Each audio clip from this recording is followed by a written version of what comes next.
there guys, it's Captain Invisible here and welcome to turn number 5 of the custom campaign mod for Medieval 2 Total War. This is the Tyronian hot seat where we play as the Principality of the Amber Plains. So let us jump into this and see what we can do this turn. I believe it's a quiet turn this one, so we can have a chat about some of the backstories as well in this campaign. So first, a quick look at the end of turn report. We've got 1,915 to play with this turn, so we can have a look at that. That won't take us very far in terms of some of the stuff we want to build, so we might be saving up a lot this turn. In terms of military, the Aztecs are still top. We are 15th, so I think we're the bottom actually. We are quite far down, simply because I think we haven't needed to build up that much in terms of military, and plus we're kind of isolated. Even if we went south, we don't have a lot of places to really build a lot of troops.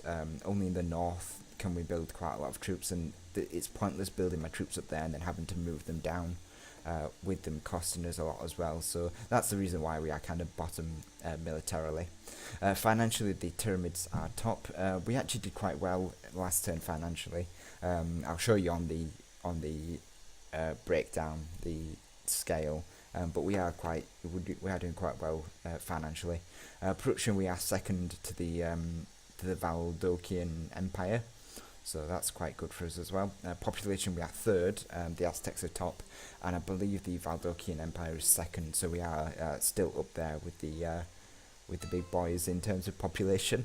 The overall ranking, we are 11th, so we have gone up, I think, since last turn. But the Aztec Empire is still ruling that position there. So we have built our roads, so we have a nice connection up through the Amber Plains. It does leave this area kind of a bit empty because I've not built roads at Tyronia yet. Considering whether I will or not, it's a hard one to really think about, because if I built roads, the roads would go all the way over here as well, which means that anyone coming from here would have an easy access to some roads coming to Tyronia. So we want to avoid giving any armies easy access to our settlements. The only reason I built them over here is because this is quite a nice trade connection up between these three cities, and it's fairly well protected in here because of the river. So again, we just want to avoid it in too many places. So we'll move Prince Vladimir down to Tyronia, and he needs to build some Kazakhs.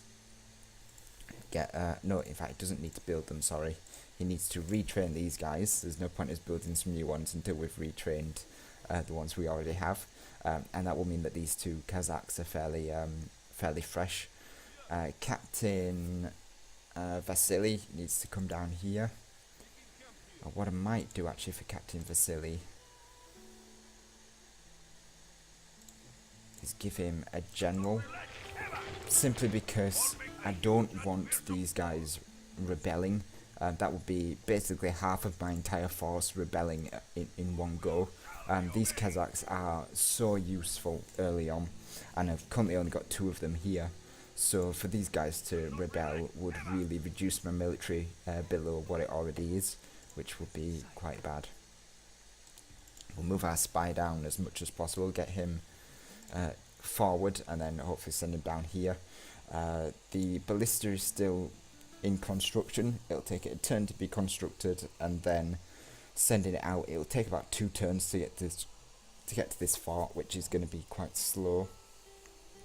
So ideally, we want it out as quickly as possible, or we need to find an alternate way to get into this castle here, which is why my spy is probably going to be the best bet for that. It could actually move a bit further if I just move him straight to the objective. So we would now have about 16,000, no, not 16,000, 1,600 to play with. God, I wish I had 16,000, which isn't a lot. It's gonna buy us some land clearance here. I mean, it'll buy us other things, but I think land clearance here is probably the best bet. And then it will also buy us... It buys us quite a lot of things actually, which means I'm missing something. What am I missing? No, that sounds about right. Yeah, last time I built the land clearance, it only gave us 400 to play with, so I wonder if I'm not doing something. I could start really building Orthodox churches as well, just to get some churches out, but I think I want another land clearance. Was it up here? Land clearances are a bit hit and miss when you yeah, I don't think it's that one. Land clearances are a bit hit and miss. You need to build them in places that are going to benefit more from the harvest, so get a good harvest here. Building it, yeah, it goes up to 204, so that might actually be the best thing. Yeah, that would be quite good. Then 400 to play with. Yeah, this sounds better. I wonder if I built land clearance in another place as well. I wonder if that's where my my 400 comes from. But in any case, we've got some land clearance now to go ahead with. I would like to build an inn at some point, but they are expensive, so we are going to hold off on that for now. I could build roads up here, but that's going to be, again, it's going to cause the problem of building roads in a place that is going to make the enemy have easy access to my lands, which I don't want to, as I say, give too much access through these lands. The Amber Plains should be big and wide and hard to cross, so we're going to try and keep that idea as much as possible. We could theoretically build roads here, but we are already building the land clearance. Yeah, I think that'll do, because it'll give us 2,311 to play with next turn, which is considerable. It'll give us a lot more in terms of building things. I mean, over here I wanted to build these mines because they do produce 240 gold each turn, and then there's also the castle that I want to build over here. So what I'm thinking is, yeah, it's only 2-3. Yeah, so what I'm thinking is we could build the mines over here next turn, and then the turn after that, hopefully we should be producing a lot more gold in order to produce the castle from over here. 3 turns of that, and then we can start building sort of the better stables to get our better cavalry units, and it'll allow us to really make this place a solid position to be in. And then maybe we could even start to build roads and things from here then, now that we had now that we will need to move troops down to get to these places. But for now we are going to just move over here, take this castle with the Duke and some of these units, and hopefully maybe get the spying. If not, then we can at least use the ballista. It's why we produce the ballista, so it's why we can we'll be able to do that. Move the diplomat down this way. I could do with a second diplomat as well, maybe just to send towards the AI, but I said I would leave the AI to do their own thing, simply because they're not... If they attack me, it's not the end of the world, unless they attack me with the masses of troops that they normally do, or they attack me all at once. I think they'll probably be too busy fighting each other, and certainly the Turks are fighting the Byzantines, as we will see in the diplomacy. Let's do diplomacy first. So diplomacy, no real allies as of yet. The Scottish Kingdom of Valinad and the Valdokian Empire are the ones that have allied. I believe they were going to do it via marriage alliance, so they must have sorted that out. And then the Valdokian Empire is at war with the Turks, so there is a bit of a war going on there. And as you'll see from the rankings, it probably isn't going too well for the Turks. So, in terms of the human factions, because it's all we really care about, the AI I don't generally keep an eye on because they do cheat a lot of the time, and a lot of their things, they'll just produce tons of units, so their military rankings will be higher than most, but the troops that they produce are crap, so the computer thinks that they have huge, massive militaries and super powered militaries, but really a couple of horse archers could really wreck those peasant units. So overall, the Valdokian Empire, in terms of the human factions, is way ahead of everyone else. They had a nice shoot up here, which probably relates to them winning their war against the Turks. As you can see, the Turks have dipped down considerably, so they've kind of switched places in that regard. We're probably middle of the pack still. It's good that we are middle of the pack because our start isn't the best. Our expansion options are... We have a lot of expansion options, but the problem is the expansion is slow. We did expand to sort of these two regions here, but after that we are sort of having to slow down our expansion. The Venetians are still top in military. We are still bottom. We're leveling out a bit, but again, I don't think these I think are military numbers, and because we are producing horse archers, they don't have as many numbers as some of the other units, so that's why we're kind of still bottom, because we are mainly horse archer focused. Production, the Valdokian Empire has shot up considerably, as have we. We are second production behind them. And then you've got the Scottish who are sort of levelling out, sort of dipping down a bit, but still on the level.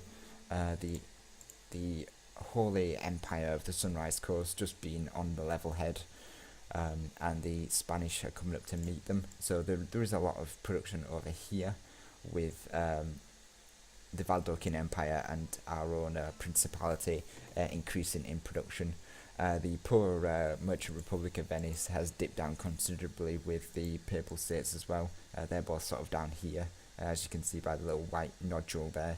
So because the Papal States are on an island, or the disciples of Tyronia are on an island, it's not too hard to believe that.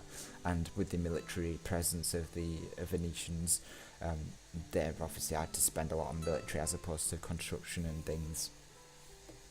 Territorial, I think the three major power players are the Holy Empire of the Sunrise Coast, who expanded quite early on. Then the Valdokian Empire was the next to expand quickly. Yeah, they took 2 settlements on turn 3. We could have taken 2 settlements on turn 3. It was just that unfortunate situation that we ended up in. So we ended up taking... Oh, no, it did say we took them... Oh, no, hang on. Yeah, it's doing... Sorry, me and the Valdokian Empire did the same thing, where he took 1 settlement turn 3 and then 1 turn 4, same as we did. Took 1 turn 3, then 1 turn... Or we took 1... Yeah, on turn 3 and then we took 1 on turn 4. So, yeah, we sort of following the same suit there. But the Holy Roman Empire, or the Holy Empire, the Sunrise Coast, should I say, being top in that regard. The Spanish Inquisition doing well for themselves, as are the Scottish. They took 1 on turn 2. Looks like they both took 1 on turn 2, but have levelled out since then. And then the poor Merchant Republic of Venice really falling behind in terms of their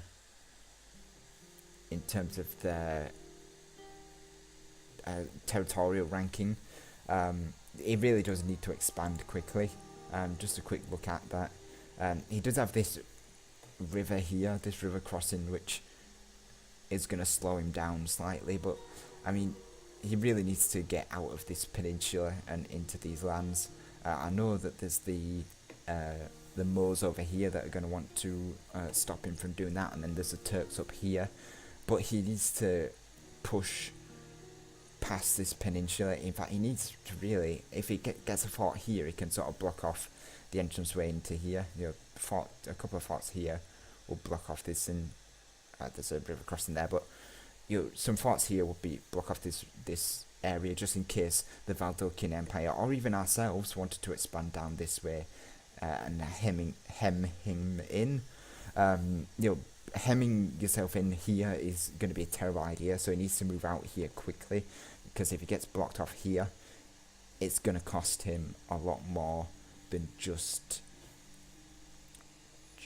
money. He's going to lose the time, he's going to lose the troops. His troops are no good being trapped in this peninsula. So if he can block off these two, we can then start to expand down this way and sort of block off this way. So we'll have quite a nice empire on this, in here, and then he can look to push out either this way or this way. But he needs to expand quickly. He has the top military presence, and it's turn 5. He's not taken a settlement yet. He needs to push forward with that military. The rebel settlements are not that strong. We know we had problems over here, but a general and a peasant archer unit would be more than enough to deal with the AI. All you will have to do is make sure that the AI doesn't sally out to that. So you'd have to have some mercenaries or some troops to make up the numbers, which Venice will be able to do easily because the Italian spear militia are considered stronger than other units. So one of them would make the AI a bit wary of the Venetian position. But he really does need to expand because he's falling behind, and it really is going to cost him. I've forgotten who plays as Venice. I think it's I forget. It'll be in the description, but yeah, we really need to see some expansion from them because that's going to be a problematic situation. The Papal States, I understand, they're trapped on this island without any boats, without any ships. It's quite a funny but a little bit awkward situation for them. And financially, we're not doing too bad. We are sort of almost second, I think, in terms of financial situation. We're sort of grouped up down here with all the rest of the guys. I think the Venetians and the Papal States are struggling financially. In fact, that's probably why his production's so bad, because he doesn't have the funds to produce a lot of buildings, but he does. His military presence was superior, so again, needs to use it to expand. Otherwise, he's going to fall behind and get hemmed in, which is not going to be good. The Valdokian Empire doing well in its population. We are steadily increasing. The Spanish Inquisition are steadily increasing, and it looks like the Scottish have gone down population. That's interesting. That is really interesting. I wonder why that is. Going down in population like that quickly either means that he's lost a settlement, because a settlement has a set amount of population in, so that when you lose that settlement, you lose that population, or it means he's got a plague going on, or a couple of plagues going on, and his population is dipping down to that, or either that, or he's sort of decreasing his. Yeah, he's increasing his thing, and he's getting minus 1% to all of his stuff. Maybe. That's an interesting situation. I'll have to keep an eye on that, because losing your population like that is quite tough. It is him, isn't it? That's an awkward situation. I don't know what's quite happened there with the Scottish. It's a bit of a shame, really. In terms of our family tree, we do have 3 sons now, so we are going to have 3 sons to become little generals later on, which is good. It means we're expanding our family tree quite well. We need it, because we need having generals, and having a large family tree means that you're not going to die straight away. So I believe that's everything that we needed to do. Again, financially, we're going to be doing quite well. So it's time for some more backstory, and this one I'm going to tie in our backstory with the Mongols a bit more, because I felt like the first time I mentioned it was more, the first one I mentioned was more that it was a brief overview of what happened with the Mongols, and it was more of a case of how we got independence from the Mongols, with our sort of princes uniting and then pushing the Mongolian horde down to this river, which was overflowing during winter. The riverbanks were basically non-existent, and these river crossings were blocked off, so the poor Mongols were trapped between this large river and our united princes, and they were eventually slaughtered due to the fact that Mongols like to be mobile, and having a river behind you and the Russian army is really not a place that you want to be if you are a mobile force. So a bit more history. So the Mongolian forces, I believe, would have been, because they're a more nomadic force than the other factions in this, I believe they probably started out on these plains over here, or maybe over here on the plains. I think that this will probably be more their land, simply because they've got sheep over here. But what happened was, during the Muslim conquests, is that they were forced from their homelands over here, forced to sort of push down this way, and were eventually pushed into the mountains by a combination of maybe some of the tribes of the Danish tribes, and our own forces as well, potentially. Or maybe a combination of the empire. The Valdokian Empire, say I have ideas for them, but whatever happened, they were pushed into the mountains by this force, and are forced to sort of set up camp over here, due to, as I say, Muslim expansion, and a combination not finding really decent land over here for shepherding. There was obviously more land over here for shepherding, but as I say, they must have been pushed from these lands into the mountains by some force or another. So when it came to sort of expansion, they did obviously expand over here first. I said there is all of this herding resource, which is quite good for them because they are a herding nomadic force, and obviously they then started to push up north into the Amber Plains. As I was saying earlier, the princes were vying for power, and it may have been the case that some of the princes of maybe DeWalt or Trinistal maybe made alliances with the Mongols for power in the region. So the Mongolian forces would have taken that opportunity to expand into these lands. Maybe some of the princes of sort of DeWalt and sort of Dathala or Dathla may have been a bit wary of the Mongols. Who shot the first? Who shot first is up for debate. But whatever happened, war probably did break out initially. But the Mongols were already heavily set in this region. As I say, they probably, this used to be, I think, a Mongolian castle, so maybe they had a castle here, and they simply made an alliance with Trinistal, and from here they sort of expanded across, and the divided armies of the principality would have been quite hard to defend against that, and they would have eventually been taken over or put into submission. Now the rule of the Mongols wouldn't have been as sort of dictatorship as you would imagine.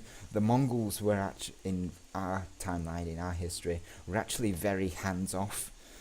They like to put grand princes in charge, and leave the rest to be managed by them, and all they required was tribute from those grand princes. So initially it may have been Trinistal that would be created as a grand prince, simply because of their aid in defeating the other princes. But eventually, the princes of Trinistal are going to die, and new ones are going to take over. And I think Dathla would have seen this opportunity to sort of get their own princes into the as the direct vassals of the Mongols, and this would allow them to manage the tribute situation. So they would, from Kel, certainly from Kel, even though it's an isolated fort, it may have been able to keep more of its funds, but any funds coming down from Kel would have to go through Dathler, and Dathler would be able to, you know, take their cut of that fund, of those funds, and be able to then pass on a portion of that to the Mongols again. And the Mongols wouldn't really be any the wiser. As I say, they are too hands off to really note how much tribute is coming in. Obviously, if no tribute came in, there would be questions, but enough is coming through that Dathar's getting rich, and the Mongols are getting their pay. So slowly but surely, the fund, Dathar's becoming the main funded principality, and eventually that would make them able to afford to recruit more troops, to be able to buy better equipment for them, and eventually sort of maybe pay off DeWalt to aid them in a reconquest of the Amber Plains. So sort of this slow intrigue would eventually build up, and then eventually, as I said before, the Mongolians, the Khan, Great Khan dies, and that forces the hand of the Grand Prince of Dathla, which is Grand Prince Yusufzade, to initiate the attack once the Mongol forces have been weakened.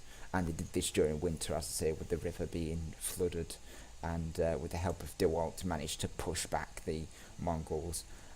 It's hard to tell whether Trinistal would have joined them, very possibly, because they would recognise the situation that the weakened situation that the Mongolian forces were in, and maybe a bit of payment on the side, a bit of incentive would force them to join. But as you saw at the start of this campaign, Trinistal was rebellious, probably because he didn't agree with Grand Prince Yusufzade being the leader now of the Principality of the Amber Plains. Maybe they wanted their more power within the region, so they probably rebelled. You're hoping that they could, the Mongols would come back and put them in power again, but it was all for naught. As you saw, we managed to eventually defeat them once we cut them off from their Mongol support. So, a bit more history on our part, as well as the Mongols coming from the plains over here, maybe off the map completely, but being a nomadic tribe coming along here, and eventually being forced into the mountains, or maybe sort of just coming along here and just converting all these lands, because this is really nice pasture land. So I would imagine that their travels would take them all the way along here, and then they had a nice stop off in the Amber Plains, but that didn't go too well with our principality. So a nice little one there. It also tells us a bit more about the Islamic factions, which I might talk about next time.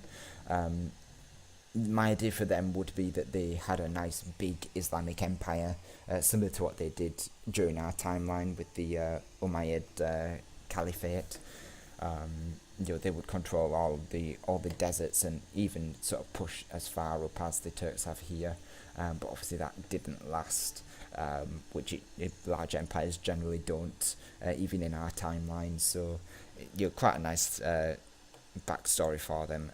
I will probably go over that next time, because again, there's not much to go over in the next episode either. So that's basically us sorted. I believe that's everything. We still have this silly message about the mission about doing some recruitment here, or reinforcing here. There's no point reinforcing here.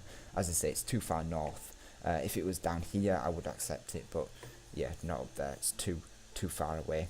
So we can end the turn, and instead of trying to get into the I've forgotten who comes after. I think it's Spain. So it's the Papal State. So instead of trying to get over them, let's do our usual praise him as their save.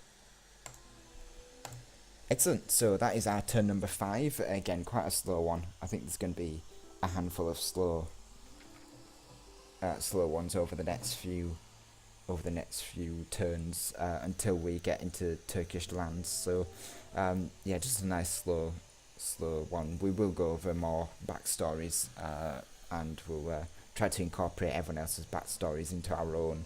You try and make some form of universal global backstory.